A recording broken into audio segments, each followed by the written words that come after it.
L'esprit curieux, libre d'attaches émotionnelles envers les faits, suffisamment pour avoir envie d'ouvrir les yeux sur d'autres possibles.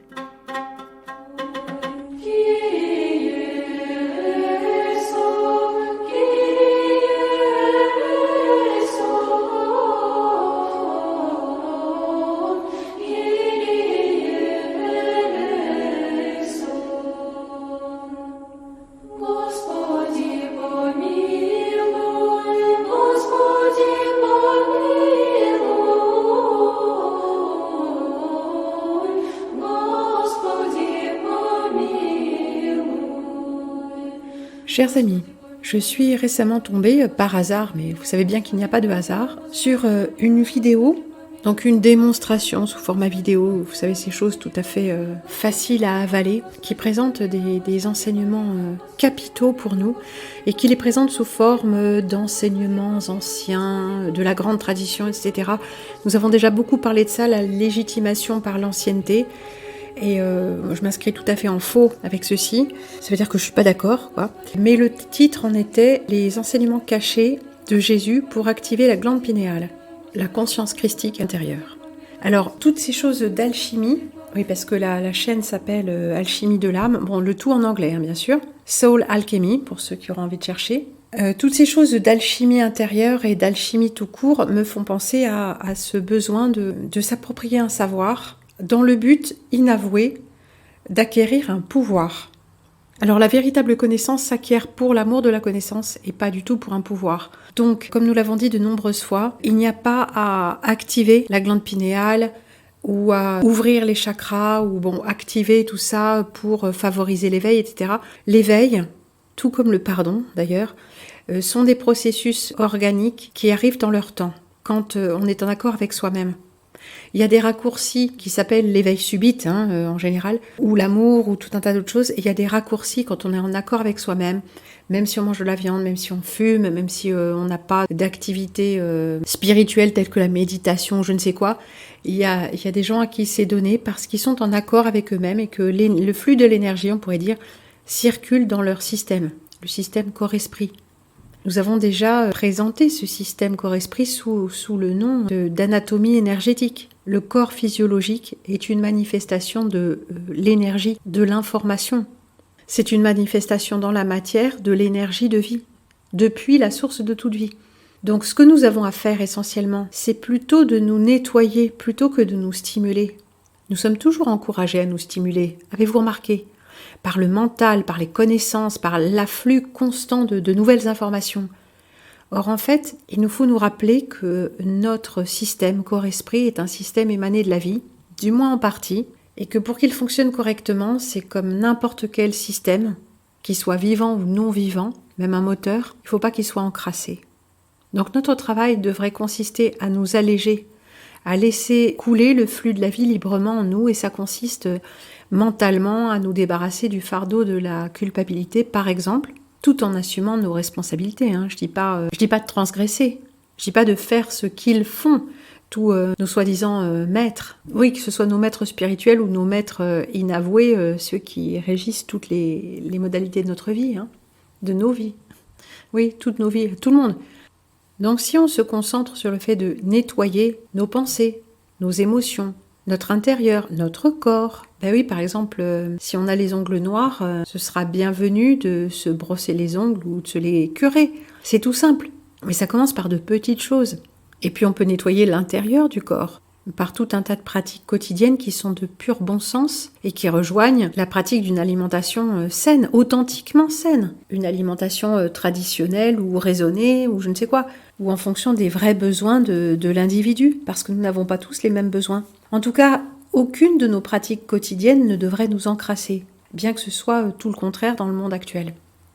Quoi qu'il en soit, nous avons là une petite vidéo abondamment illustrée. Alors, je ne sais pas si je vais garder toutes les illustrations, on va bien voir, qui est intitulée « Ceci change tout, le secret sacré de la glande pinéale et le Christ intérieur. Découvrez l'information la plus profondément occultée sur Terre. » Et on nous dit que ça a été inspiré par Santos Bonacci, monsieur Astrothéologie. Oui, un gars qui se fait un nom dans le monde de la Terre plate et tout ça, donc je me méfie toujours un petit peu. Mais on va nous parler des anciens savoirs là-dedans. Bon, ça m'énerve toujours, les anciens savoirs, mais il se trouve que, bien que ce soit inspiré par Santos Bonacci, je suis tombée sur un site qui s'appelle 33e vertèbre. Oui, il va falloir retourner à notre étude du corps-esprit, du corps spirituel, de ce corps matériel qui est une émanation d'une information d'ordre spirituel, non visible, extrêmement structurée et cohérente. Plusieurs fois, je me suis demandé comment j'allais aborder la chose de ces symboles qui sont en soi neutres. Ça ne veut pas dire qu'ils sont bien ou mal. Ça ne se pose même pas comme ça. Les symboles de ce plan de réalité nous apportent des informations sur ce plan de réalité. On avait déjà parlé de la fleur de vie, qui n'est que peut-être que la matrice, enfin la grille de la matrice artificielle de ce plan. On avait vu ça, qu'il y a peut-être une grille qui ressemble à la fleur de vie et qui est reliée à la matrice originelle, c'est-à-dire vivante. Parce que la matrice dans laquelle on nous a enfermés, ou nous nous sommes enfermés, allez savoir, est non vivante. Elle boucle sur elle-même. Nous avons déjà parlé de ces choses-là. Donc la science des postures du corps, des mudras, c'est-à-dire des postures des mains, tout ça, est exploitée par différents types de personnes, mais toujours dans le but d'accéder à un type d'information supérieure. Ce qui motive ce besoin d'accéder à un type d'information supérieure ou des plans supérieurs, c'est un besoin de pouvoir. Et je n'en démordrai pas, quoi que vous puissiez me dire à ce sujet. La connaissance des véritables fonctionnements de notre corps-esprit, qu'ils soient physiologiques ou énergétiques, c'est-à-dire en définitive spirituels, n'a pas besoin d'être motivée par un besoin de pouvoir personnel. Plus exactement de pouvoir personnel au niveau mental. En revanche, il est très important que nous sachions comment fonctionne réellement notre corps-esprit spirituel. Par exemple, comme le dit Tom Cowan, et d'autres avant lui bien sûr, que le cœur n'est pas une pompe et que la circulation sanguine ne se fait pas par un flux. Plus exactement que tous les échanges au sein du sang, les échanges gazeux et les échanges divers, ne se font pas grâce à cette pulsation. La pulsation existe, mais elle n'est pas la cause des échanges dans le flux sanguin. L'ADN n'existe pas tel qu'on nous le présente. Et c'est toujours Tom Cowan qui porte cette information. L'ADN n'est pas une double spirale de briques, oui, de briques assez jetées, enfin bon, mais quelque chose d'une autre nature. Enfin, tout est d'une autre nature. Je vous encourage d'ailleurs à consulter l'ouvrage de Theodor Schwenk, Le chaos sensible. Oui, c'est un anthroposophe, mais ça n'empêche, ça vous donnera une toute autre vision, pour ceux qui ne la connaissent pas, de la réalité et de la matérialité. En tout cas, il y a une grande différence entre connaître les fonctionnements psycho-spirituels, énergético-anatomiques de ce plan, pour éviter de faire des contresens qui vont nous entraîner dans une entropie toujours plus grande et nous entraîner à détériorer nos corps-esprits. Il y a une différence entre connaître ces fonctionnements et vouloir les exploiter mentalement. Et cette différence, c'est notamment connaître le système des méridiens et des chakras peut tout à fait nous servir à éviter des contresens anatomiques, énergétiques. A contrario, vouloir absolument manipuler de l'énergie de ces chakras ou de ces méridiens en vue d'accumuler de l'énergie, en vue d'une transformation spirituelle, en vue d'une longévité terrestre, etc., ça c'est vraiment l'émanation d'une volonté séparée. Le mental est une volonté séparée. Il veut toujours des choses. Et il les veut maintenant. Alors ce qui est important, c'est de comprendre où est le véritable savoir, et ça nous amènera aussi à comprendre pourquoi ce véritable savoir est occulté, afin que nous n'ayons pas accès à notre véritable pouvoir personnel. Ce pouvoir personnel n'étant pas d'essence mentale. Faire fonctionner notre système vivant de la meilleure façon possible est une expression de l'amour de soi, c'est-à-dire l'expression de la vie en nous. Et c'est en soi un sentiment religieux. Il y a une très grande différence entre accéder à une connaissance qui nous permet de servir la vie sans interférence mentale, sans y mettre de sa volonté propre, et accéder à une connaissance pour en faire quelque chose, que ce soit de l'argent ou accroître son pouvoir sur autrui. De fait, nous avons tous le droit d'accéder à la véritable connaissance pratique humaine qui nous permet de pleinement vivre et de cesser de survivre. de rayonner véritablement, sans aucunement que ce rayonnement ne nous serve à prendre le pouvoir sur qui que ce soit. Notre véritable pouvoir personnel est un pouvoir intérieur. Mais c'est à chacun de comprendre la différence entre les deux. Parce qu'il y a beaucoup d'adeptes de l'alchimie, tout ça, qui pensent que c'est merveilleux, que c'est le véritable savoir humain. Mais derrière, il y a très très souvent des motivations de l'ego. Et de l'ego spirituel. Plus difficile à traquer que l'ego ordinaire des gens ordinaires.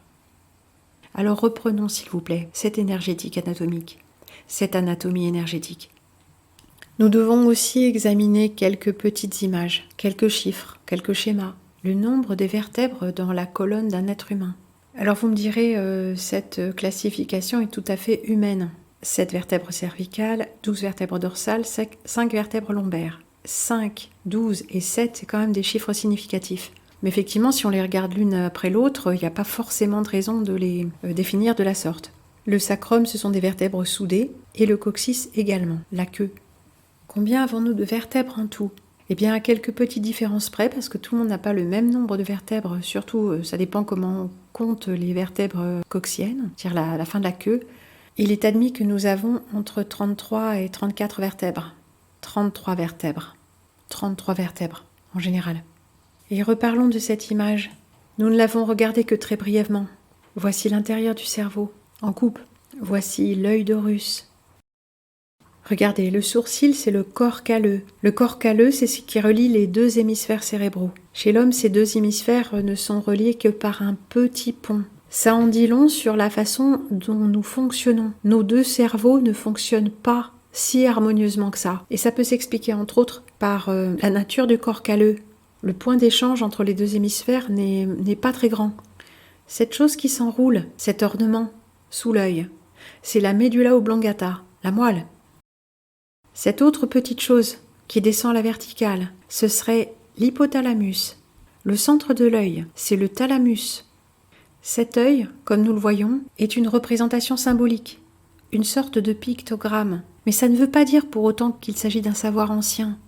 Si nous déblayons tout ce fatras spirituel et historique, nous pouvons extrapoler sans trop de difficulté, au risque de nous tromper bien sûr, que tout le savoir des anciens Égyptiens n'est pas ancien du tout, et qu'il est relié aux enseignements de la franc-maçonnerie. Cette franc-maçonnerie qui fait remonter ses origines et sa filiation aux Égyptiens, au temple de Salomon, à Nemrod de Babylone, etc. Vous voyez, il n'est pas question d'ancienneté, il est question de choses occultées. Nous avons déjà parlé des cristaux liquides contenus dans la glande pinéale. Ce sont des cristaux d'apatite. Et la structure cristalline de la glande pinéale nous évoque ces dispositifs informatiques où l'influx électrique est transmis par la vibration de cristaux de quartz. Nous avons déjà vu de nombreuses représentations décoratives de cette pomme de pin qu'est la glande pinéale. Oui, glande pinéale, ça veut dire en forme de pin, de pomme de pin, de pigne. Et si les initiés utilisent ces symboles, c'est parce qu'ils ont une fonction, c'est-à-dire que leur représentation est active. Souvenez-vous, nous avions également étudié le trajet dans le corps de l'énergie subtile, sous la forme d'eau informée, sous la forme d'énergie pure, avec le système primovasculaire, ou le système dit des méridiens chinois, le système des chakras. Et rappelons encore une fois à ce propos que les méridiens ne sont pas chinois et que les chakras ne sont pas hindous, pas plus que les muscles ne seraient occidentaux. La médecine occidentale s'attache à l'endocrinologie, qui peut être parfaitement démarquée du système des roues énergétiques de la tradition hindoue, mais d'autres traditions aussi, telles que la tradition taoïste, plus connue pour la mise en avant des méridiens, qui sont appelés différemment dans la tradition ayurvédique, etc. La véritable connaissance se transmet selon la culture dans laquelle elle émerge. Mais cette véritable connaissance n'a pas été découverte, elle a été transmise. Elle a été donnée à un moment ou à un autre. Elle n'a pas été découverte par spéculation intellectuelle, par approche successive. C'est impossible. C'est pourtant ce qu'on nous enseigne. Ou plutôt, on nous enseigne que les anciens Chinois et les anciens Indiens croyaient que, mais maintenant on sait que. Mais tout ce que croyaient ces très anciens détenteurs du savoir est parfaitement d'actualité. Sauf que ces anciens détenteurs du savoir et des traditions ne sont pas anciens du tout. Ce savoir n'est pas ancien du tout. Il est juste occulte. L'homme est donc un microcosme.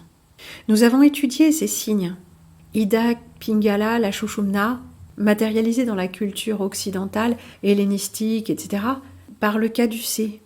Le caducée en soi n'est pas plus maçonnique que tantrique, mais il appartient à la tradition occulte. Il a été récupéré par elle, après avoir été fortement codifié. Oui, il ne faudrait pas qu'un humain ordinaire accède à ce type de savoir. Parce qu'il y a une information d'importance. Si nous nous connaissons vraiment, c'est-à-dire que nous connaissons tous nos fonctionnements biologiques, spirituels, énergétiques, nous serons à même d'éviter les erreurs qui nous font nous autodétruire. Et ça, bien sûr, nos maîtres ne le veulent pas. Ils veulent garder la connaissance pour eux. Mais cette connaissance de nos fonctionnements implique une hygiène de vie, une hygiène mentale, une hygiène spirituelle, une hygiène du cœur. Pas juste des pratiques en vue d'accéder à des pouvoirs supérieurs. Or, la plupart ne le font pas. La plupart des initiés des cercles noirs ne pratiquent pas une saine hygiène de vie en vue d'accroître leur pouvoir personnel. Ils font même l'inverse. Alors comment gagnent-ils leur pouvoir sur le monde et dans le monde? En achetant ce pouvoir. Nous savons comment ils l'achètent. Par le sacrifice d'autrui, essentiellement. Par la voie de la main gauche, du tantrisme, qui consiste à se servir du mal et du péché comme expérience spirituelle ultime. Essentiellement, c'est ça qu'ils font. Et si nous refusons toute compromission avec ce type de comportement, il ne nous reste qu'une chose à faire, accueillir le divin en nous, sans aucune attente, par pur amour de la vie. Eh bien, voici comment procéder.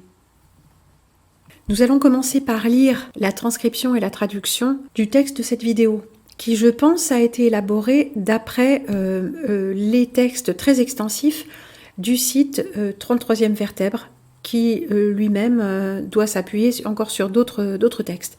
Mais vous verrez pour vous-même si cela a du sens. Dans les traditions anciennes, la connaissance secrète et cachée était répandue partout. Bon, alors on va revenir souvent là-dessus, les traditions anciennes, la grande tradition, bon, nous savons finalement de qui il y a des risques qu'elle émane, c'est-à-dire du maître de ce plan finalement. En tout cas, même si la vie n'émane pas du maître de ce plan, elle est maintenue dans des canaux étroits. Et toute forme de connaissance est strictement surveillée. Bien, cependant, en raison des persécutions, il a été nécessaire de dissimuler cette connaissance au moyen d'histoires, de paraboles, des textes sacrés. Non, c'est pas en raison des persécutions. Ça, c'est pas tout à fait vrai. C'est que la connaissance telle qu'elle ne peut pas être dite comme ça. Il faut une préparation. Or, celui qui constate que l'autre en face n'est pas prêt ne peut pas divulguer cette connaissance parce que le mental s'en emparerait sans la mettre en pratique. C'est assez délicat. Par contre, occulter, c'est-à-dire rendre caché, rendre payant d'une certaine manière la connaissance est intolérable. Rendons donc cette connaissance la plus facile d'accès possible pour que nous ne perdions pas un temps précieux les uns et les autres. Donc ces textes sont encore disponibles, ces textes sacrés, mais leur sagesse n'est accessible qu'à ceux qui peuvent la percevoir, c'est-à-dire ceux qui ont reçu l'enseignement adéquat pour décrypter ces codes. Même dans la Bible, il existe des indices intrigants pour ceux qui sont prêts à regarder au-delà du sens littéral. Alors il ne va pas être question de ça, mais il me vient immédiatement un exemple. Par exemple avec la pratique connue sous le nom d'amaroli, de boire sa propre urine, qui est un remède universel. Il serait dit dans l'Ancien Testament, il me semble, il serait conseillé de boire l'eau de sa propre citerne. C'est un code, c'est pas dit au hasard. Boire l'eau de sa propre citerne, c'est boire son urine. Voilà. Et parmi ces sens cachés, il y a la phrase « Le Christ est en vous, Christ en vous ». Et cette phrase dévoile une vérité profonde montrant que le temple de Dieu n'est pas un lieu extérieur, mais qu'il se trouve en fait à l'intérieur de notre propre corps. Le Sauveur est à l'intérieur, tout comme le royaume n'est pas de ce monde. Il est à la fois extérieur à ce plan, mais ce n'est pas un lieu extérieur dans lequel on se rend en passant un portail ou en prenant un bateau, bien sûr. Mais nous allons explorer un secret ancestral, que l'on retrouve dans de nombreuses traditions spirituelles du monde entier. En fait, dans toutes, essentiellement, toutes celles qui n'ont pas été complètement laminées. Nous allons approfondir la technique d'activation de la glande pinéale, ou conscience christique. Alors, il y a plein de vidéos aussi qui vous vantent le fait d'activer votre glande pinéale simplement en écoutant de la musique, alors, tout à fait synthétique, avec une vibration particulière. Alors ça, c'est pour, bien sûr, les paresseux qui ne veulent pas faire un seul effort, et puis leur glande pinéale va s'activer. Méfiance. Qui est derrière ça? Qui a intérêt à ce qu'on active notre glande pinéale, et surtout sans effort? Qui a engrammé cette musique-là? Enfin, ça semble tellement ridicule. Bref. Je ne fais pas non plus de prosélytisme pour le fait de stimuler et activer notre glande pinéale, parce qu'elle s'active quand elle est prête, comme tout un tas d'autres choses. Mais il faut bien voir que tout dans notre corps, comme les muscles, la vue, tout ça, si nos fonctions naturelles ne sont pas entretenues, notre corps dégénère. Bien, en tout cas, nous allons approfondir la technique d'activation de la glande pinéale. Il s'agit de l'activation de l'huile du Christ, ou conscience du Christ, dans le cerveau. Dans le crâne, il y a un endroit appelé le claustrum, situé au milieu de la tête. Alors voyons un petit peu ce que c'est que ce claustrum, si vous le voulez bien. Le voici, le claustrum est une fine bande de substance grise comprise entre le putamen en dedans et l'insula en dehors. Ça alors, on a vraiment appris quelque chose. Ça veut dire avant-mur, claustrum. Comme claustra, une petite cloison en fait. Et on trouve un article intéressant aussi à ce propos, un article de Science et Avenir. Claustrum, un interrupteur de la conscience? Aïe!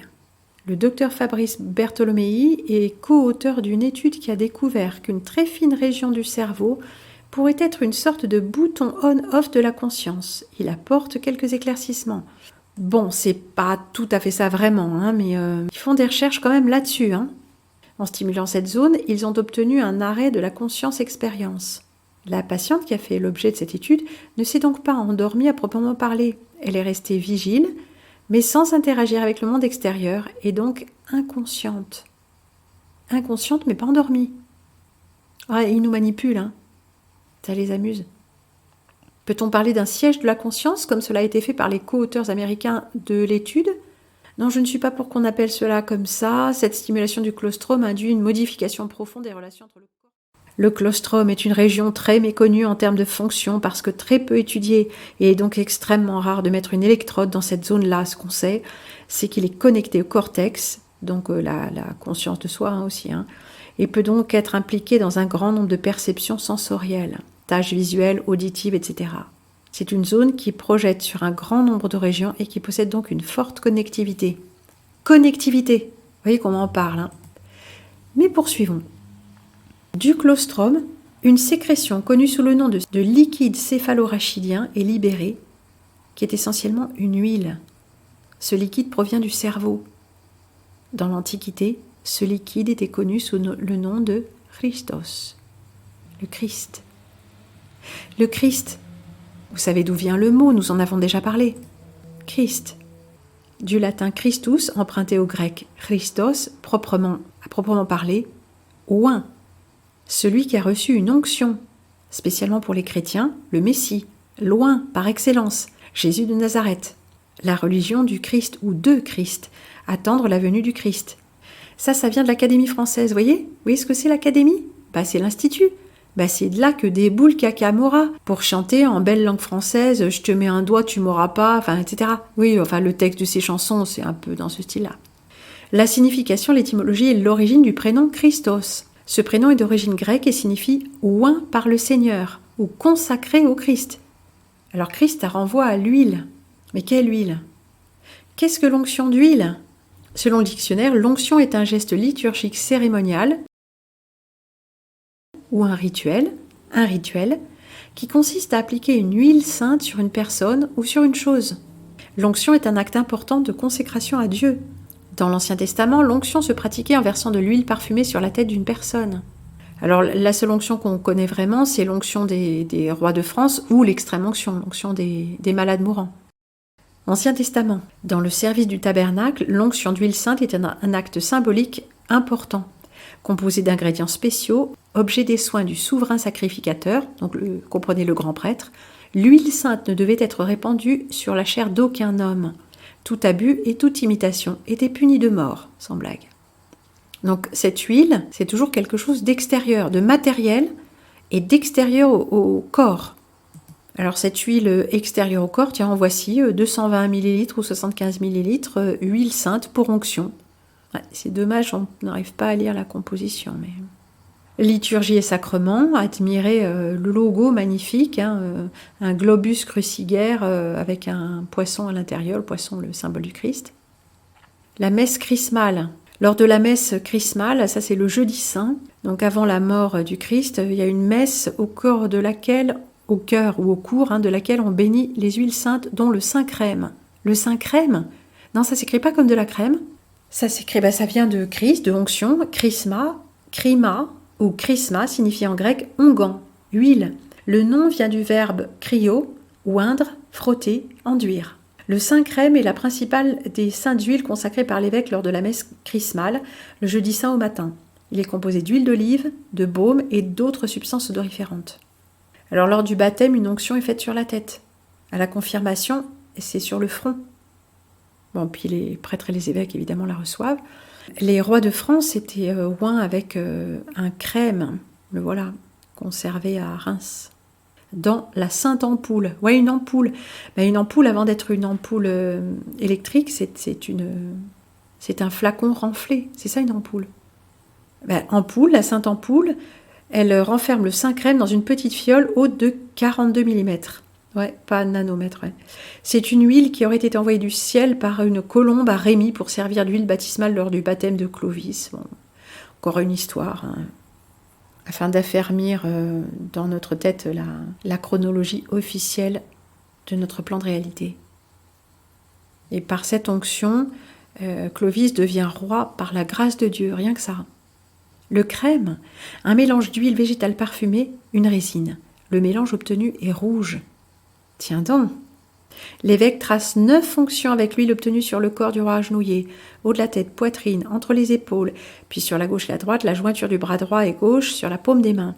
La reine, elle, n'est sacrée qu'avec le saint crème, mais sans le baume sacré. Alors reprenons.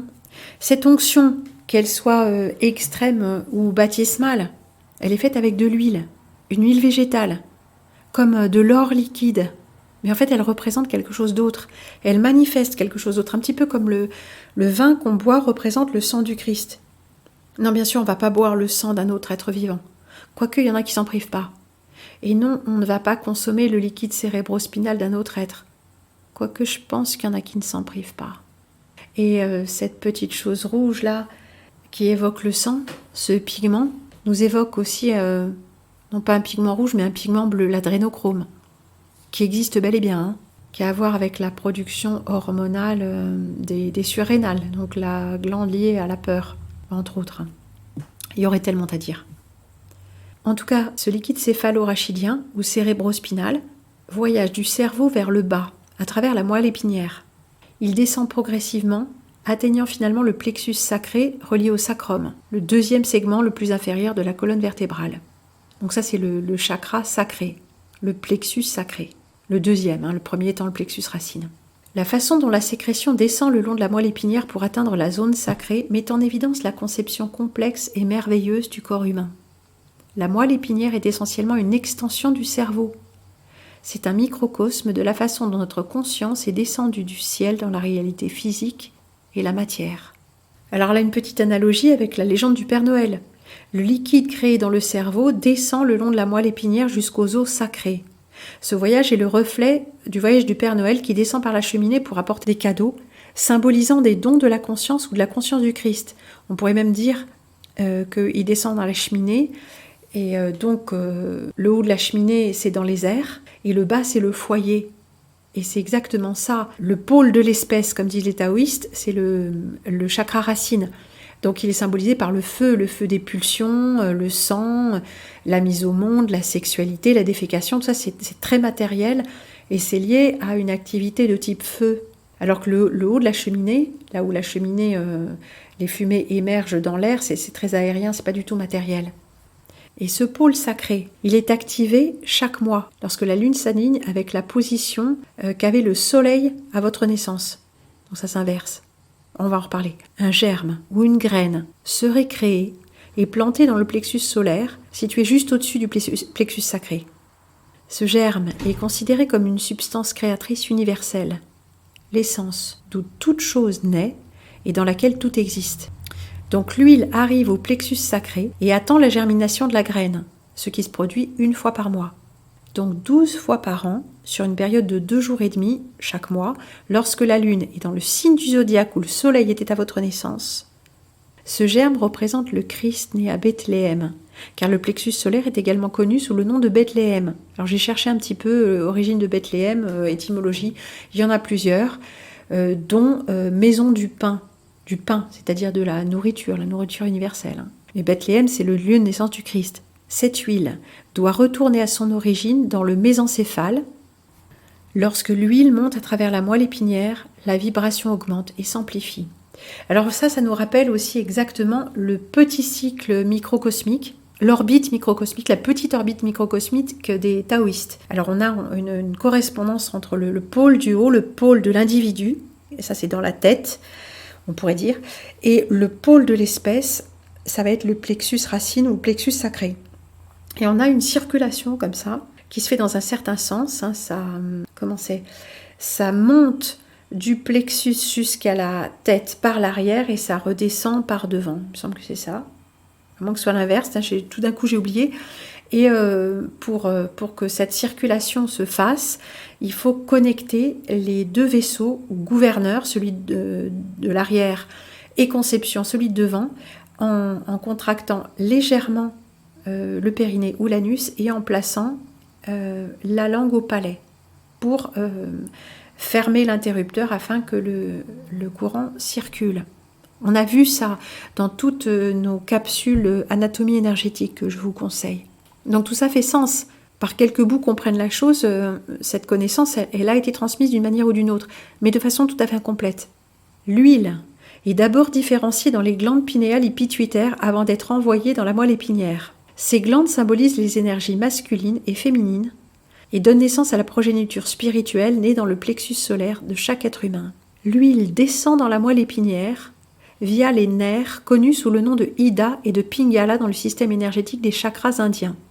Alors le système énergétique des chakras indiens n'est pas que le système des chakras, c'est le système électromagnétique d'anatomie énergétique transmis par la tradition ayurvédique, qui n'est pas plus indienne que la tradition taoïste est véritablement chinoise. C'est un peu plus complexe que ça. Alors on les appelle des nerfs dans cette tradition. Le nerf Ida, le nerf Pingala, le nerf solaire et le nerf lunaire. En fait, il faut comprendre vaisseaux. Ce sont des vaisseaux. Nous les avons vus également dans les capsules d'anatomie énergétique. Le Pingala. Pingala représente le nerf de la glande pinéale associé au miel et à la charge électrique positive. Donc le pôle masculin, ou yang. La glande pituitaire est connectée au nerf Ida, qui est associé au lait et à la charge magnétique. Donc l'énergie femelle, yin. La référence allégorique ici est que le germe du Christ est né à Bethléem en joignant les deux énergies de Joseph et Marie, homme et femme. Donc Bethléem, nous avons vu, c'est le plexus solaire, et les deux énergies, Joseph et Marie, c'est l'homme et la femme, le masculin et le féminin, donc les deux nerfs. L'huile qui descend du cerveau est également connue sous le nom de manne, la manne du ciel. Dans ce contexte, le ciel fait référence à la zone surélevée, à savoir la tête, le dôme au sommet du torse, qui est vu alors comme les cieux. La zone du cœur et le chakra du cœur ont de nombreux noms tels que Midgard ou le jardin du milieu. La zone génératrice était connue sous le nom de Sodome et Gomorrhe, représentant la zone du désir plutôt animal, pulsionnel.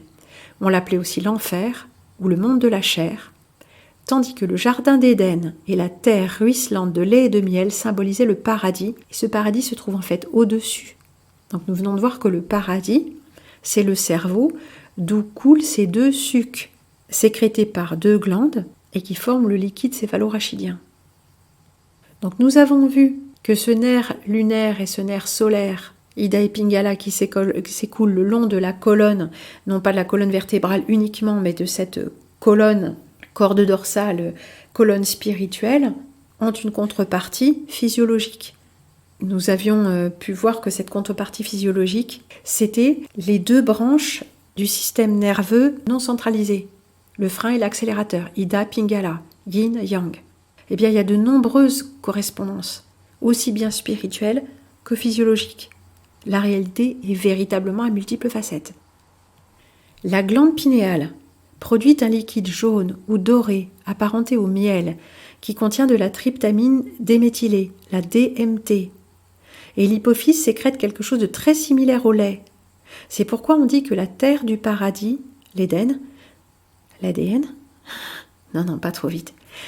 La terre du paradis ruisselle de lait et de miel. C'est ainsi que le liquide descend et atteint le plexus sacré en attendant que la graine germe 1 fois par mois, 12 fois par an.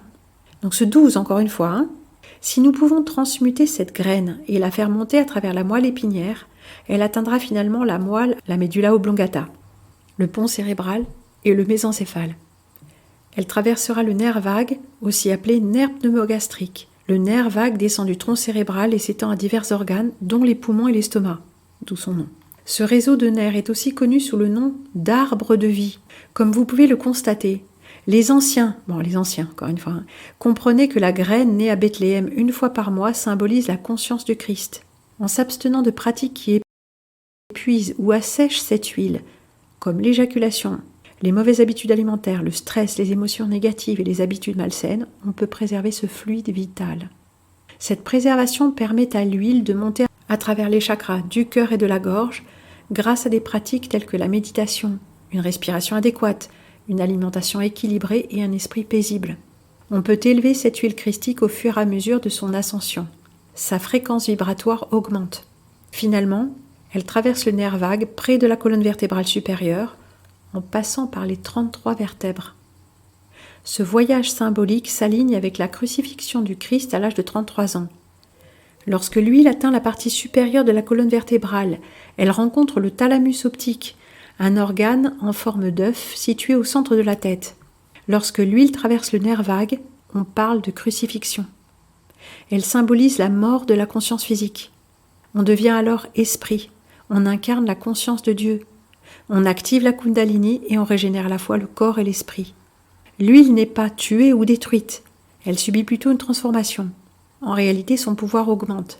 Elle est amplifiée jusqu'à 1000 fois et touche alors le thalamus optique. Oui, alors on devient esprit, la conscience physique meurt, la Kundalini, 1000 fois augmenter son pouvoir, ça commence à faire un petit peu... ça commence à mettre l'eau à la bouche de pas mal de gens qui ont vraiment envie de faire des expériences et non pas de se connaître en profondeur. Oui, parce que la connaissance, elle n'a pour objectif que la connaissance. La connaissance de soi n'a pas d'autre but que la connaissance de soi. Ouais, mais c'est comme ça. Et tous les pouvoirs, on peut dire tous les pouvoirs personnels apparaissent à la suite de cette quête authentique. Mais quand on cherche les pouvoirs, on s'arrête en cours de route, hein, c'est ça que disent beaucoup d'enseignants spirituels, parce que ces pouvoirs arrivent. Mais on ne peut pas les maintenir si on s'en contente, si c'était ça le but de la quête. Donc on finit par devenir un menteur. Marrant, hein ? Mais continuons.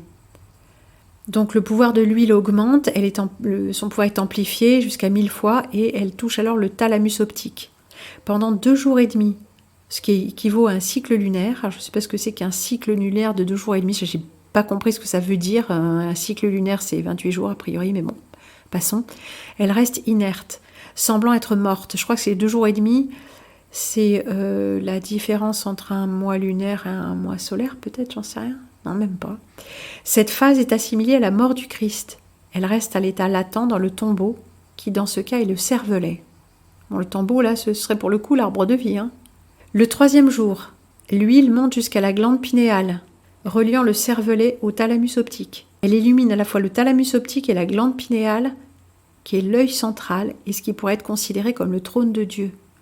Alors un mot bien sûr sur cet œil unique, dont nous avons vu qu'il pouvait être soit l'œil du bas, l'anus, largement utilisé pour une, entre guillemets, illumination forcée et subite, si j'ose dire, subie par la bite, en général, dans un but d'initiation noire, de faire exploser le système interne.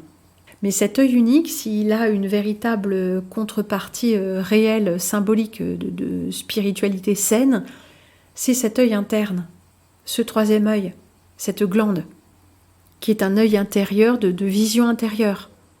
Donc nous voyons que tous ces symboles qui sont abondamment employés et détournés et mis dans notre face constamment sont là pour nous masquer la réalité des choses, comme toujours, la réalité de notre vraie nature.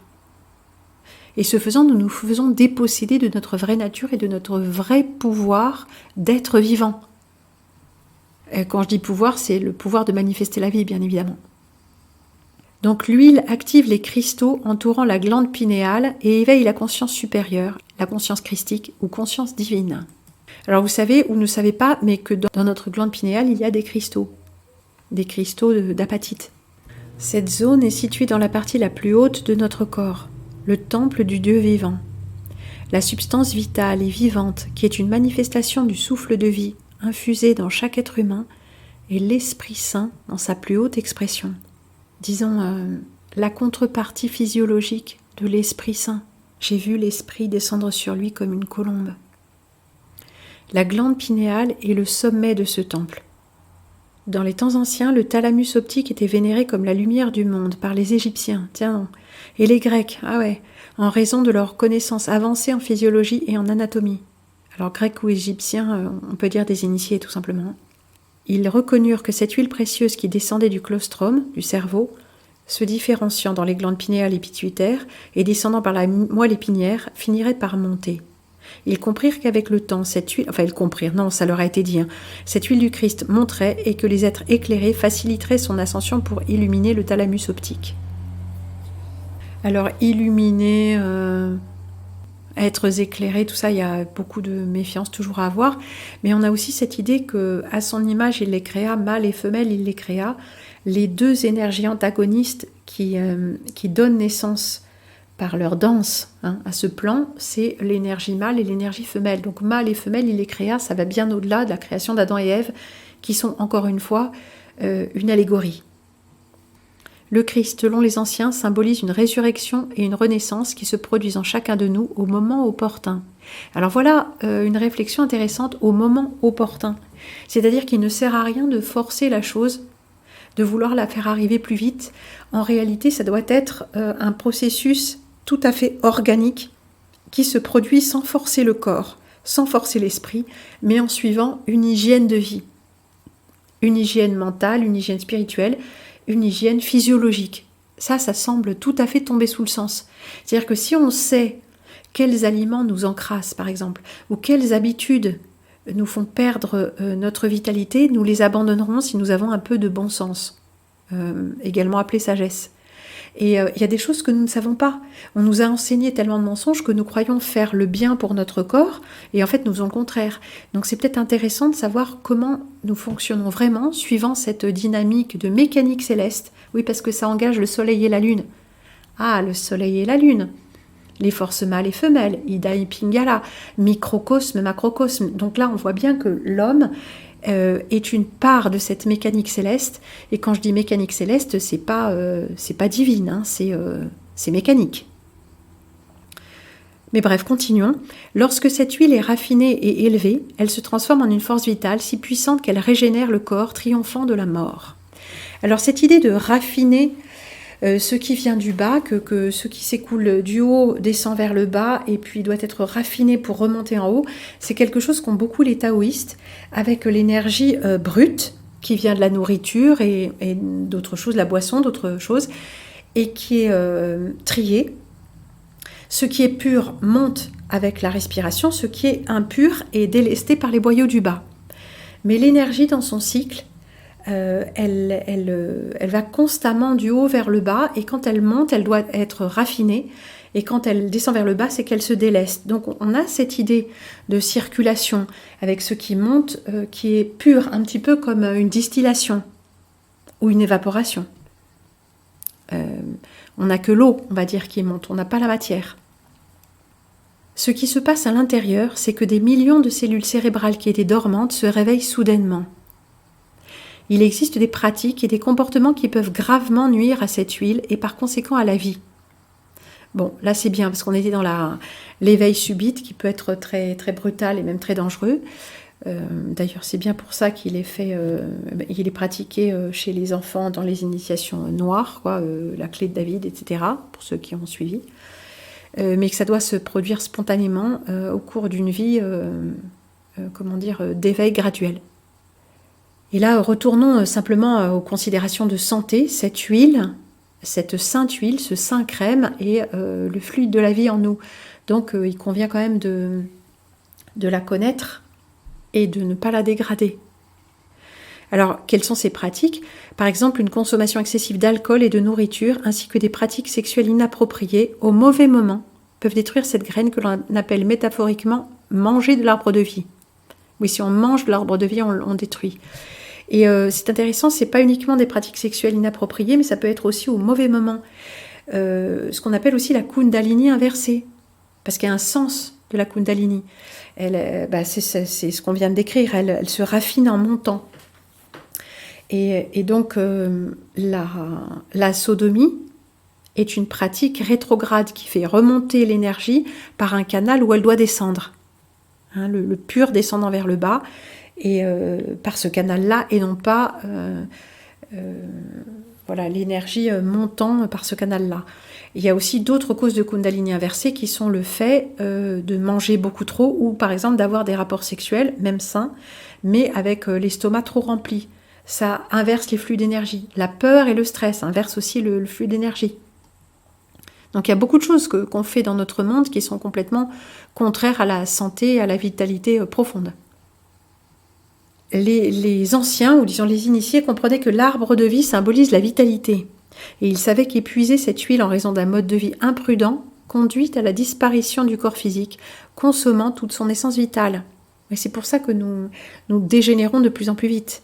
Parce qu'il y a certaines de ces pratiques qui ont été transmises, non pas comme des enseignements ésotériques, mais des enseignements de bon sens et de santé pratique et de comportement acceptable, on peut dire, dans une communauté. Alors que nous faisons tout l'inverse, nous sommes tellement invités, pressés à nous dénaturer que, forcément, nous dénaturons l'huile, cette huile sainte dans notre corps, en plus de tout le reste, évidemment. Le secret sacré, moi j'aime pas les secrets, j'aime pas ce qui est sacré, mais bon, prenons les mots comme ils sont, c'est pas mal. Le secret sacré réside dans la compréhension de cette huile et dans la façon de l'élever, afin que l'on puisse atteindre l'illumination et s'ouvrir à une conscience supérieure. Alors, encore une fois, quand c'est le moment, et de façon graduelle, pas forcément une fois pour toutes, c'est un chemin de vie tout ça. En haut comme en bas. La sagesse ancienne soutenait qu'en préservant et en élevant cette graine, on pouvait potentiellement prolonger la vie de manière significative. Oui, ça c'est l'obsession des taoïstes, prolonger la vie. Et puis pas que des taoïstes, on l'a bien vu. Et dans l'Ancien Testament, ils vivent des centaines ou des milliers d'années. Mais ça, on ne sait pas si c'est vrai, mais il y a pourquoi en douter finalement. Une étude approfondie... Surtout quand on voit comme on dégénère très très vite de mémoire d'homme. En quelques générations, on voit bien la dégénérescence des capacités physiques qu'avaient les gens deux générations avant nous. Et on voit maintenant, même les jeunes n'ont plus de force physique, ils sont complètement mous devant leur écran, tout ça. Donc cette dégénérescence, elle se voit. Donc elle est peut-être le corollaire d'une longévité réduite. Une étude approfondie des évangiles révèle que toutes les écritures se réfèrent à cette vérité fondamentale. « Je suis la lumière du monde. Celui qui me suit ne marchera pas dans les ténèbres. » La lumière du monde, c'est le thalamus optique. L'œil est la lampe du corps. Si ton œil est en bon état, tout ton corps sera éclairé. Matthieu 6, 22. L'œil est la lampe du corps. Si ton œil est en bon état, tout ton corps sera éclairé. Mais si ton œil est en mauvais état, tout ton corps sera dans les ténèbres. Matthieu, chapitre 6, versets 22 à 23. Cet œil a toujours été connu comme le troisième œil, l'œil spirituel. En ce qui concerne ceux qui le nient, beaucoup de ceux qui vont à l'église le font parce qu'ils considèrent Jésus-Christ comme un personnage historique, qui doit revenir physiquement pour sauver l'humanité. Ils ne croient tout simplement pas qu'ils peuvent se sauver eux-mêmes. Ils cherchent un Messie, un sauveur, alors que la vérité est le contraire. Et c'est à cela que l'apôtre Paul faisait référence lorsqu'il parlait du saint secret du Christ à l'intérieur. Le Christ qui vit à l'intérieur, parce que le royaume de Dieu est à l'intérieur et non à l'extérieur. En effet, les paroles de Jésus sont claires lorsqu'il dit de ne pas chercher à l'extérieur le royaume de Dieu. Nous pourrions dire que le royaume de Dieu est interne et non externe, et ne peut être perçu simplement par la vue. Les hommes ne peuvent pas dire « Regarde, il est ici » ou « Il est là », car le royaume de Dieu est à l'intérieur de vous.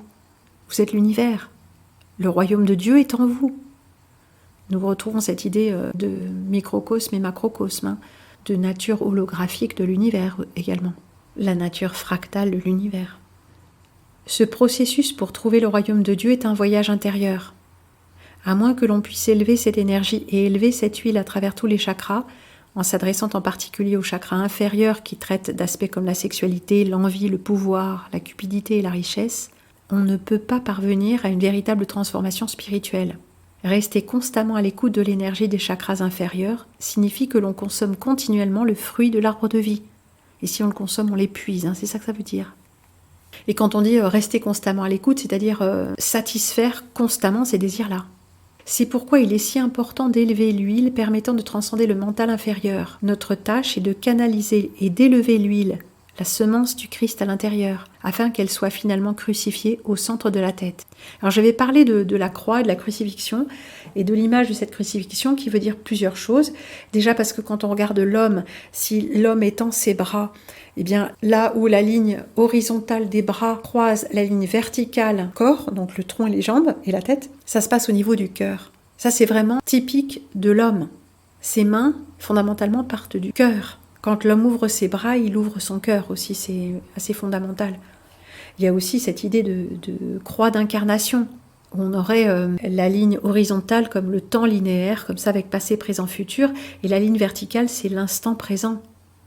On peut comprendre la chose de beaucoup de façons, bien sûr. La Bible est riche en symbolisme et en allégories, et sa véritable essence peut être comprise comme un voyage intérieur profond, plutôt que comme un simple récit historique. À la base, elle illustre le processus de transformation spirituelle symbolisé par la naissance, la mort, la résurrection et la renaissance du Christ. L'histoire ne parle pas seulement d'un personnage historique, mais d'une transformation intérieure lorsque les gens éveillent le Christ en eux-mêmes.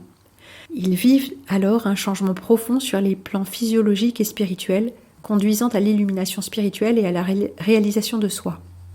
Alors ça pourrait être un des sens de l'histoire racontée dans l'Évangile. L'autre niveau de compréhension, c'est le culte crypto-solaire avec cette naissance, cette mort et cette résurrection constante du soleil, qui est un maître extérieur à nous et qui réclame du sang. On a vu que le culte solaire était toujours lié au culte du sang. Ce qui explique aussi pourquoi on parle du sacrifice du Christ qui a versé le sang, parce que la monnaie d'échange de ce plan, c'est le sang. Enfin, essentiellement le sang. Tiens, et à propos de sang, en tout cas, lorsque l'huile atteint le thalamus optique, elle stimule la génération d'un sang nouveau dans le corps. Jusqu'à ce que ce processus se produise, le vieux sang toxique reste dans nos systèmes physiques. Pour que la guérison se produise, l'huile doit être élevée jusqu'au thalamus optique. Cette élévation réactive des millions de cellules cérébrales dormantes et les cieux, le cerveau, attendent le retour du fils prodigue. Donc encore une allusion, une allégorie, je veux dire. Ce processus facilite non seulement la régénération physique, mais entraîne également un renouveau spirituel en conséquence. Oui, parce que on ne peut pas séparer l'esprit du corps. Nous sommes corps-esprit dans la matière. On peut faire l'expérience de l'esprit supérieur et de la clairvoyance. Cette connaissance détient un pouvoir incroyable, mais doit être appliquée dans la pratique. Ne laissez pas tout cela rester une simple théorie, et faites-en l'essai régulièrement, pendant une année entière. Le processus est simple. Observez la phase de la Lune lorsqu'elle se trouve dans le même signe du zodiaque que le Soleil à votre heure exacte de naissance. Alors bien sûr, comprenne qui peut, nous aurons besoin des services d'astrologues compétents. La phase de la Lune lorsqu'elle se trouve dans le signe du zodiaque, le même signe du zodiaque que le Soleil à l'heure de notre naissance. Donc on va substituer la Lune au Soleil. Donc il va falloir qu'on aille chercher dans les éphémérides de l'année de notre naissance. Chaque mois, pendant cette phase lunaire, l'huile remarquable est créée et sécrétée par le cerveau et descend à travers la moelle épinière jusqu'à la base. Pour l'élever à nouveau, vous devez augmenter votre fréquence et conserver votre graine, votre force vitale. Ce fluide sacré soutient tous les systèmes de votre corps, soutenant votre vitalité. La libération prématurée de ce fluide peut diminuer votre énergie et nuire à votre bien-être. Retenir votre graine favorise la longévité et préserve votre énergie essentielle. À partir du moment exact de votre naissance, comptez 72 heures, soit 3 jours complets. À partir de cette période, évitez les relations sexuelles et surtout abstenez-vous d'éjaculation pour les hommes. Oui, parce que l'éjaculation pour la femme, elle est un petit peu différente, mais ça se discute. Puis de toute façon, tout le monde ne sait pas la pratiquer, mais bon. Concentrez-vous sur la pratique de la méditation. Nourrissez-vous d'aliments vivants, frais et sains de préférence. Évitez la viande rouge et les aliments transformés. Optez pour les légumes et les jus comme principale alimentation. Assurez-vous que votre alimentation est exempte d'additifs artificiels et de contaminants énergétiques. C'est pas évident, mais on peut quand même faire un effort. Pendant ces 3 jours, essayez de vous engager dans une méditation continue, que vous la pratiquez régulièrement ou non. Mais si ce n'est pas possible, efforcez-vous de maintenir des pensées positives et calmes. Alors sinon positives, oui, de bien être attentif aux pensées, de ne pas poursuivre des pensées qui ne vont pas dans le sens d'un bien-être, une forme de santé mentale. Tout au long de cette période, il est également important de prêter attention à vos rêves. Et après avoir terminé les 72 heures, la région centrale du cerveau s'illuminera et la glande pinéale s'activera. N'oubliez pas que l'ensemble du processus s'étend sur 1 année, chaque mois permettant à la graine de pousser, de se recharger et d'accumuler plus d'énergie. Selon les textes anciens, toujours ces textes anciens, ces textes cachés on va dire, votre conscience subira un éveil spirituel connu sous le nom de baptême. Ça alors. Essayez simplement cette pratique. Une fois expérimentée, elle deviendra votre vérité personnelle, indépendamment de celle des autres. Ça ne veut pas dire que ça c'est la garantie d'un éveil subit avec illumination, la lumière blanche et trucs comme ça.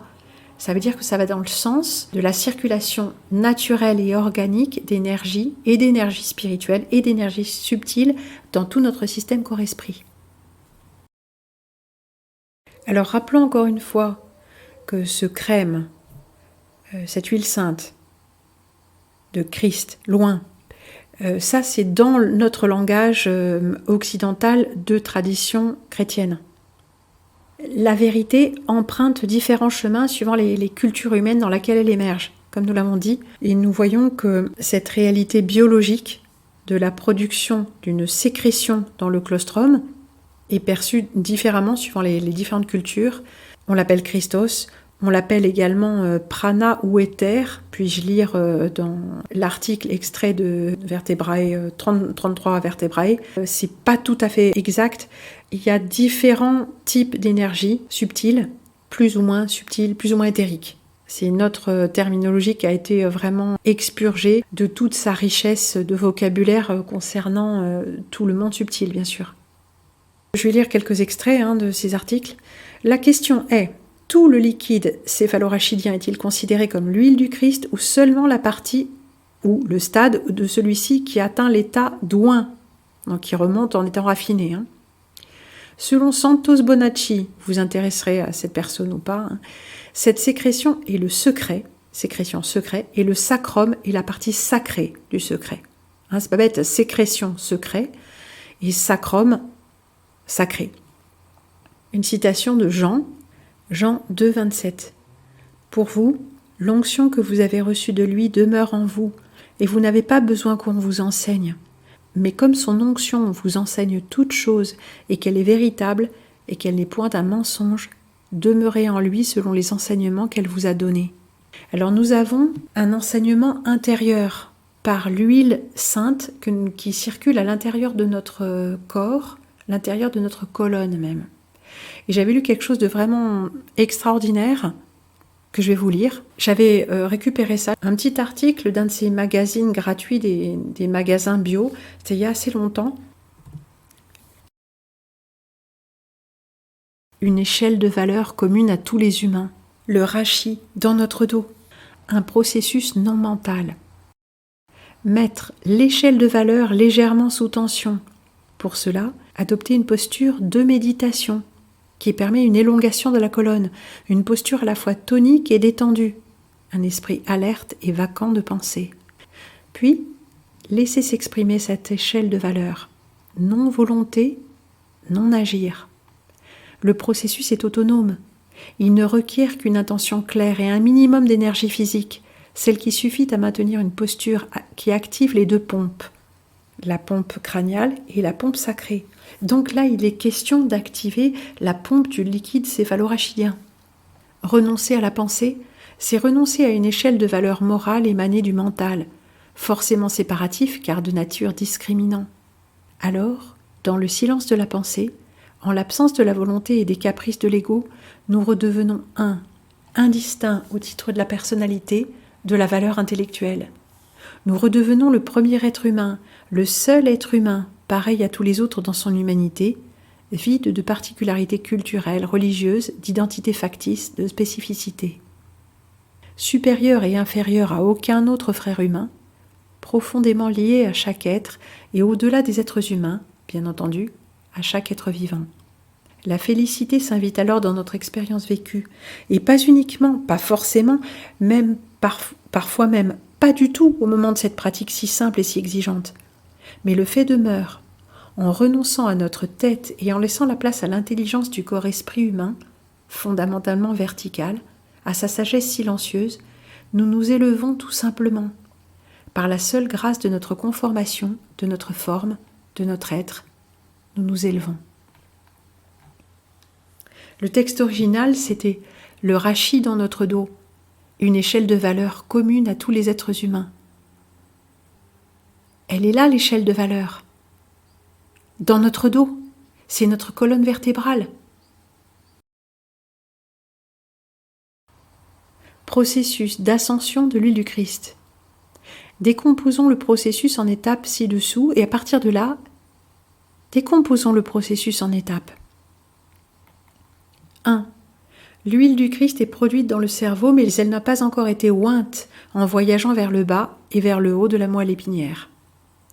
2.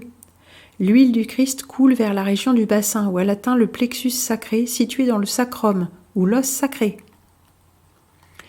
3. L'huile remonte jusqu'au plexus solaire, le 3e chakra, où elle attend la germination de la graine. 4. L'huile monte jusqu'au plexus du cœur où elle est nourrie d'amour. 5. L'huile atteint le plexus de la gorge où elle traverse le nerf vague. Alors, est-ce l'endroit, ici on trouve cette question, est-ce l'endroit où la crucifixion a lieu et où l'huile reste dormante pendant 2 jours et demi ? 6. En atteignant le thalamus optique, l'huile est amplifiée 1000 fois. Amplifiée comment ? Amplifiée de quoi ? Ça, on aimerait en savoir un peu plus. La régénération du sang et du cerveau, la régénération du sang, du cerveau et plus encore se produisent. Alors parlons un peu plus de la germination de la graine. L'huile arrive au plexus sacré et attend la germination de la graine, ce qui se produit 1 fois par mois, 12 fois par an. Chaque mois, une graine est plantée sous forme de réception d'informations du plan astral. Oui, parce qu'on nous a expliqué un petit peu plus tôt que le plexus solaire, qui peut être défini d'ailleurs comme le 4e cerveau du cœur humain avec le cerveau, le cervelet, la moelle et la médulla, ou le premier cerveau, ça c'est selon, est davantage lié au cerveau instinctif et animal, ainsi qu'au sentiment viscéral, à l'intuition viscérale, mais il reçoit aussi des images de l'éther. La médiumnité se produit dans le plexus solaire, c'est ça qu'on apprend un petit peu plus haut. Donc, cette graine, c'est une réception d'informations du plan astral. Cela se produit pour chaque individu sur le laps de temps de 2 jours et demi, lorsque la lune est dans le signe du zodiaque où se trouvait le soleil au moment de la naissance. Donc si vous êtes né sous le signe du cancer, eh bien ce sera à la lune d'être sous le signe du cancer. Voilà, il va falloir aller chercher un petit peu d'informations pratiques en astrologie. La plantation d'une graine pourrait faire référence à une information reçue dans notre 3e centre de chakra et combinée à la sécrétion sacrée de l'huile du Christ. Alors, plan astral, j'aime pas trop ce qui est astral, je pense qu'on pourrait dire d'une façon plus générale du plan informationnel. Et suivant sur quel type d'information vous êtes branché, ce sera des informations de l'astral, pour l'astral, ou des informations, des plans, on peut dire, supérieur, quoi, un petit peu au-delà de cette matrice. Bon, ça c'est à vous de voir, hein, à quoi vous croyez, bien évidemment. Information originale du plan du chakra du plexus solaire. Alors, comme Mantak Chia l'explique, alors lui c'est un initié taoïste, lui il est thaïlandais, hein, mais bon, bref, un enseignant spirituel, et bon, oui, il y a beaucoup à dire, hein, il parle aussi de la sexualité avec rétention séminale et tout ça, bon bref. Comme Mantak Chia l'explique, chacune des cellules qui composent notre corps est directement liée à la première cellule d'origine, qui est située juste derrière le nombril. Cette cellule est née de la rencontre de l'ovule et du sperme de nos parents. Tant que cette cellule envoie un message de perfection à l'ADN de chaque cellule du corps, nous sommes pratiquement immortels. Alors ADN, avec toutes les pincettes possibles. Hein. Donc, si cette graine se trouve là dans le plexus solaire, c'est pas pour rien. Bon, le nombril n'est pas exactement le plexus solaire, c'est un peu en dessous, mais bon, ça peut nous donner quelques petites idées aussi. Une autre information intéressante, la moelle épinière est votre antenne spirituelle. Pour que la conscience supérieure s'incarne dans la réalité de la matière, la moelle épinière et le cerveau sont les premiers points de référence. Même dans la physiologie du fœtus humain, au 28e jour après la conception, le tube neural, qui deviendra plus tard la moelle épinière et son cerveau, est déjà fusionné. La moelle épinière humaine est comme un diapason qui transmet la conscience dans une projection en 3 dimensions. Alors nous avons parlé de crucifixion tout à l'heure, le temps individuel de la crucifixion. Le moment où l'huile de Christ est crucifiée dans le corps dépend d'un placement astrologique unique. À cette époque, il est crucial de purifier l'esprit et le corps en combattant toutes les tentations créées par l'homme qui existent pendant que l'huile du Christ est raffinée dans le 5e chakra.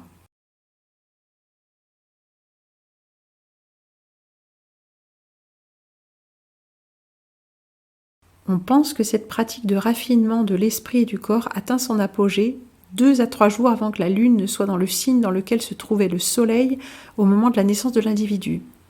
Par exemple, si votre signe solaire est la balance, alors le moment de la balance commence 2 jours avant que la lune n'entre dans le signe de la balance. Cela se produit 13 fois par an. Il y a donc 13 chances d'atteindre l'état de crucifixion. Alors on a dit 12 fois par an, mais en fait si c'est aligné sur la lune, c'est effectivement 13 fois. Pendant cette période, il est conseillé de jeûner, de s'abstenir de nourriture, de substances et également des formes de pensée qui ne servent pas le processus. On pense que le jeûne religieux qui est fait avant la Pâque chrétienne est une référence à ce processus de raffinement. Lorsque vous jeûnez, ne prenez pas un air triste comme les hypocrites qui se rendent le visage tout défait pour montrer aux hommes qu'ils jeûnent. Je vous le dis en vérité, ils ont leur récompense. Mais quand tu jeûnes, parfume ta tête et lave ton visage, afin de ne pas montrer aux hommes que tu jeûnes, mais à ton Père qui est là dans le lieu secret. Et ton Père qui voit dans le secret te le rendra.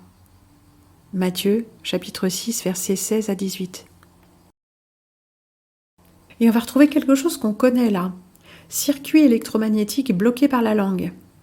Comme le corps humain est une conception électromagnétique, il existe des câblages spécifiques qui doivent être connectés pour que l'énergie circule correctement. Oui, nous avons vu ça, nous avons vu à quel point c'était important de savoir quel était notre schéma de fonctionnement et de notre plan de montage sous-jacent. L'une de ces connexions est le placement de la langue qui doit reposer entièrement dans le maxillaire de la bouche à tout moment pendant le repos, le sommeil et quand on ne parle pas. On ne saurait trop insister sur les avantages d'une bouche fermée. Et dans la culture d'aujourd'hui, nous avons oublié ce placement crucial. Donc alors, il existe quand même une petite controverse sur le fait que la langue doit reposer sur le plancher, le maxillaire inférieur, ou doit se porter sur le voile du palais avec un léger appui pour remettre les dents en place. Mais en tout cas, nous voyons l'importance d'une bouche fermée, de fermer sa bouche, effectivement. Et quand on veut activer le circuit de l'orbite microcosmique, il faut placer la pointe de la langue derrière les dents. Ça, c'est aussi l'électromagnétisme. Une autre chose d'importance, pourquoi l'obscurité est-elle importante pour polariser l'huile du Christ ? L'aspect de l'union interne s'exprime également dans la différenciation de la substance de l'huile du Christ. Pour atteindre le 3e état de Shushumna, l'essence divine doit d'abord être polarisée en loignant d'influences féminines et masculines. Ce processus se déroule dans les glandes cérébrales, la glande pinéale et l'hypophyse. Allégoriquement, ce processus est appelé dans la Bible des flux de lait et de miel. Alors dans les enseignements occultes et ésotériques, on a souvent confondu ce mariage spirituel avec une union de la chair entre le masculin et le féminin. Bien évidemment, il y a un aspect comme ça dans ce plan de conscience, mais cette alchimie doit être réalisée à l'intérieur de nous-mêmes avec nos forces antagonistes, solaires et lunaires, donc mâles et femelles. La signification des polarités des énergies masculines et féminines est plus vaste que la seule sexualité. Pour que l'essence divine puisse exprimer ses qualités, ces polarités doivent être respectées en interne, ce qui signifie que non seulement ces qualités individuelles doivent être explorées et exprimées dans la vie de l'individu en tant que conscience et action exprimée, mais qu'il existe également des processus physiologiques qui se déroulent dans le corps et qui imitent la production d'énergie féminine et masculine dans la libération hormonale. Ces processus hormonaux assurent que l'essence humaine, l'huile du Christ et tout le système corps-esprit sont équilibrés dans la production d'hormones. La glande pituitaire est responsable de la libération de l'essence féminine et la glande pinéale est responsable de la libération de la contrepartie masculine correspondante. Alors on apprend aussi dans cet article, alors je ne sais pas sur quoi il s'appuie exactement, mais pourquoi pas, dans la Bible, la mélatonine est appelée l'eau vive. Donc la mélatonine, c'est... ça a à voir avec les cycles de sommeil et d'endormissement, mais a priori la mélatonine, c'est le contraire de ce qu'on nous a dit. Des ruisseaux d'eau vive couleront en lui, donc de mélatonine. Selon les enseignements taoïstes, les eaux sacrées sont les fluides internes responsables de la production de la moelle osseuse et d'autres fluides corporels. Ils incitent beaucoup là-dessus, sur la moelle, les anciens taoïstes, et les pratiques sexuelles de rétention séminale et les pratiques sexuelles vont dans le sens d'une santé du corps-esprit avec vraiment c'est très fortement axé sur les os et la moelle, et les moelles. Les os coulent non seulement au centre des os, mais aussi dans les connexions vertébrales entre les points de la couronne et du périnée. Dans les enseignements taoïstes, cet état fait référence aux processus physiologiques qui se produisent dans le corps pendant les premières étapes de la retraite dans l'obscurité. On a ça, la retraite dans l'obscurité, les retraites spirituelles faites dans l'obscurité dans de nombreuses traditions. Pendant les 1 à 3 premiers jours, une personne complètement isolée dans l'obscurité conserve un état biologique semblable à celui d'un enfant. La mélatonine est produite en excès car elle n'est plus gaspillée pour la continuation biologique. Lorsqu'elle fonctionne avec la moelle jaune de l'os, les réactions rougeâtres activera l'interaction douce entre l'eau sacrée et la moelle osseuse. L'aspect féminin, lait, lunaire, yin. L'hypophyse produit des hormones, ocytocine et vasopressine, qui sont de couleur blanche et laiteuse. Ces hormones renforcent les sentiments de confiance et de paix, d'empathie, réduisent les sentiments de peur, d'anxiété, d'agressivité. La production d'hormones ocytocine est stimulée par une présence et des relations agréables, calmes et aimantes entre l'individu et le monde. Et là, on parle de production spontanée d'ocytocine physiologique interne, bien sûr.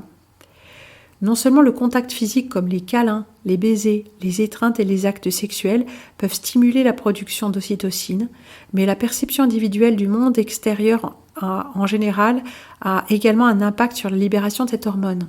Une vision positive et aimante du monde, de la nature et des autres êtres humains ainsi que de soi-même, amour de soi, attitude consciente du corps, a un impact sur la libération hormonale et la chimie globale du corps. La vasopressine, une hormone antidiurétique, est une hormone sécrétée par l'hypothalamus et sa libération dans la circulation sanguine est distribuée par l'hypophyse. Cette hormone est responsable de la distribution de l'eau dans le corps, de la pression artérielle et de la fonction cellulaire. Elle régule le rythme circadien dans le corps, responsable des états de sommeil et réveil. Comme l'ocytocine, la production de vasopressine est fortement influencée par le stress, l'influence de l'environnement, la douleur et certains médicaments, opiacés notamment.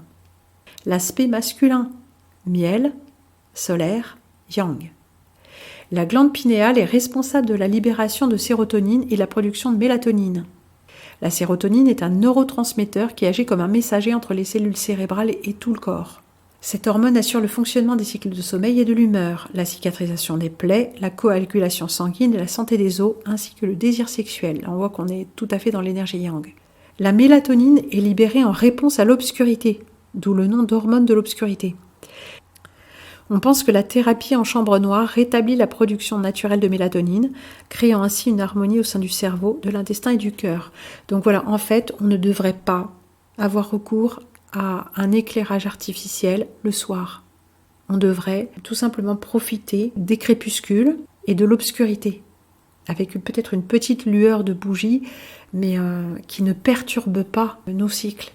On fait tout à l'envers là. Dans un environnement d'obscurité totale, le corps entre dans un état cérébral altéré qui a un impact sur le système neuro-endocrinien.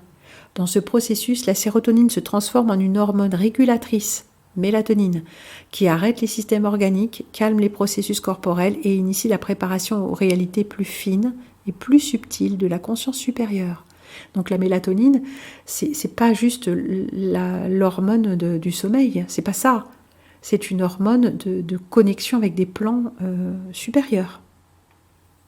Bon, là, on va parler bien sûr de tryptophane, de sérotonine, de DMT, qui sont présentes dans le corps, notamment au moment de la naissance, de la mort et dans l'état de rêve. Elles servent de substance de liaison entre les royaumes visibles et invisibles, qui ouvrent les voies vers la connaissance universelle et la conscience de soi en général, déclenchant des visions et des états d'être transcendantaux. Donc toutes ces drogues-là, prises, qui ne sont pas émanées du corps, ce sont des erreurs spirituelles, des erreurs. Alors l'hypothalamus. Les taoïstes considèrent ce point comme le principal interrupteur de la force universelle. Lorsque l'esprit s'éveille, il réside dans l'hypothalamus. Donc l'obscurité est un catalyseur de l'alchimie intérieure. Donc dans l'Égypte ancienne et nanani et nanana, il y a comme ça de ces chambres noires absolues. C'est exactement dans l'obscurité que la technologie du corps et la sécrétion d'hormones peuvent se produire suffisamment pour produire la bonne quantité d'hormones qui initient des cascades de processus alchimiques internes.